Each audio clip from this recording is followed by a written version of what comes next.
Are you still trying to multitask? You've probably heard by now that there's a lot of research out there that shows that we're actually slower and less accurate when we try to do two things at once. Hi, I'm Dave Edwards. Today, the subject is multitasking.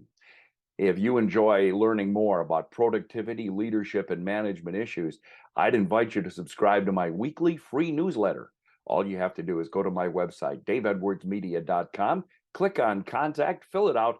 I'll get you in line to get my free newsletter. So, back to the topic of multitasking. I know we all are tempted to do it, but the research shows it actually slows our productivity by as much as 40%. Among the reasons is because, well, we've become impatient. Dr. Joanne Cantor wrote in Psychology Today that we're used to doing things fast. We don't need to go to the library when we have Google at our fingertips. We're so used to instantaneous digital searching that we can no longer even fathom the idea of dial-up internet access. She writes, these days, if we're listening to someone who's a slow talker, we check our email between the pauses. Plus, it's easy to think that our employers want us to work faster, and technology makes it easier to do so. Cantor writes that most computer screens allow us to have multiple applications open simultaneously. It almost begs us to do more. And there may be times when multitasking is not detrimental. A 2015 University of Florida study showed that it might work in certain situations.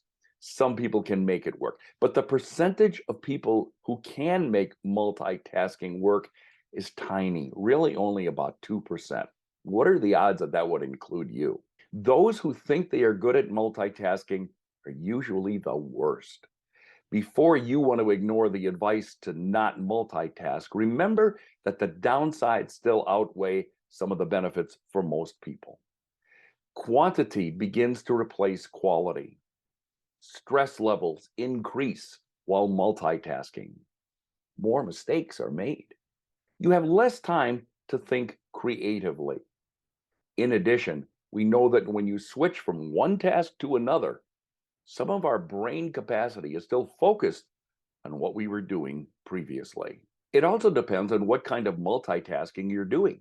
For example, listening to music while checking email is usually okay, but checking email while working on an essential presentation or building your budget is almost certain to fail.